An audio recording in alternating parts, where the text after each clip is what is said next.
Hello guys, আসসালামু আলাইকুম। আমি এখন চিংড়ি মাছ ভুনা করে দেখিয়ে দেবো আপনাদের খুব সহজ উপায়ে। এভাবে চিংড়ি মাছ রান্না করে খাবেন, খুব ভালো লাগবে, খুব সহজ উপায়ে। এখন আমি তেল দিয়ে দিলাম।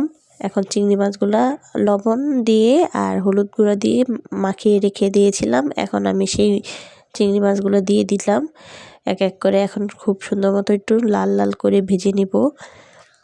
ভাজাটা খুব সুন্দর মতো লাল লাল করে নিব। এত নাড়াচাড়া দিয়ে খুব সুন্দর মতো ভেজে নিচ্ছি। ভাজাটা কমপ্লিট হয়ে যাবে কিছুক্ষণের মধ্যেই। যখন লাল হয়ে যাবে মাছ ভাজাটা, তখন বুঝবেন ভাজাটা খুব সুন্দর মতো কমপ্লিট হয়ে গেছে। এই তো আমার ভাজাটা হয়ে গেছে। এখন আমি উঠিয়ে নিচ্ছি। এখন ওই কড়াইতেই আমি আবার একটু পরিমাণে তেল দিয়ে দিলাম। চিংড়ি মাছটা খুব সুন্দর মতো ভুনা করব তার জন্য। এখন আমি 1 কাপ পরিমাণে পেঁয়াজ দিয়ে দিলাম। এটা খুব সুন্দর মতো নাড়াচাড়া দিয়ে দিতে হবে। এই তো আমি এখন নাড়াচাড়া দিয়ে দিলাম খুব সুন্দর মতো। এখন আমি আদা রসুন বাটা খুব অল্প পরিমাণে দিয়ে দিলাম, 1 চামচের থেকেও কম। এখন পানি দিয়ে দিলাম, পানিটা দেওয়ার কারণে ধোয়া উঠে গেল। খুব সুন্দর মতো কষিয়ে নিব। এরকম মজার মজার রান্নার ভিডিও পেতে হলে আমাদের চ্যানেলটা অবশ্যই সাবস্ক্রাইব করবেন। এখন আমি অল্প সব মশলাগুলোই অল্প অল্প করে দিব। আধা চামচ হলুদের গুঁড়া, আধা চামচ মরিচের গুঁড়া দিয়ে দিলাম, আধা চামচের থেকে অল্প ধনিয়া গুঁড়া আর অল্প পরিমাণে জিরা গুঁড়া দিয়ে দিলাম। তো এখন আমি অল্প পরিমাণে একটু পানি দিয়ে খুব সুন্দর মতো নাড়াচাড়া দিয়ে দিব।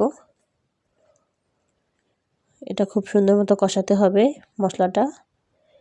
এখন আমি কষিয়ে নিয়েছি খুব সুন্দর মতো। এখন লবণ দিয়ে একটু নাড়াচাড়া আবার দিয়ে দিব। এখন একটা টমেটো কুচি করে নিয়েছি, টমেটো কুচিটা দিয়ে দিলাম। এটা সুন্দর মতো নাড়াচাড়া দিয়ে রেখে দেব। টমেটোটা একটু সিদ্ধ হওয়ার জন্য একটু ঢাকনা দিয়ে রেখে দিব। এই তো আমি ঢাকনা দিয়ে রেখে দিলাম। 2 মিনিট পরে আবার চলে আসব। এই তো এখন ঢাকনাটা উঠিয়ে দেখছি টমেটোটা নরম হয়ে গেছে সুন্দর মতো। এখন আমি নাড়াচাড়া দিয়ে মাছগুলো দিয়ে দিচ্ছি। খুব সুন্দর মতো সবগুলো করতে হবে, সব কাজগুলো সুন্দর মতো করলে রান্নাটা খুব সুন্দর হবে, খেতেও খুব মজা লাগবে। তো এখন নাড়াচাড়া দিয়ে দিচ্ছি। পানি দিয়ে দিব এখন পরিমাণ মতো। তো পানিটা দিয়ে এখন নাড়াচাড়া দিয়ে দিব সুন্দর মতো। নাড়াচাড়া দেওয়ার পরে আমি রেখে দিব। এই তো খুব সুন্দর মতো মাছটা রান্না কমপ্লিট হয়ে গেছে। আর রান্না করতে হবে না, খুব কাছ থেকে দেখিয়ে দিচ্ছি কত সুন্দর একটা কালার চলে আসছে মাছটার। লোভনীয় একটা কালার, দেখি তো খেতে ইচ্ছে করছে। আজকের মতো এখানেই বিদায় নিচ্ছি। আল্লাহ হাফেজ।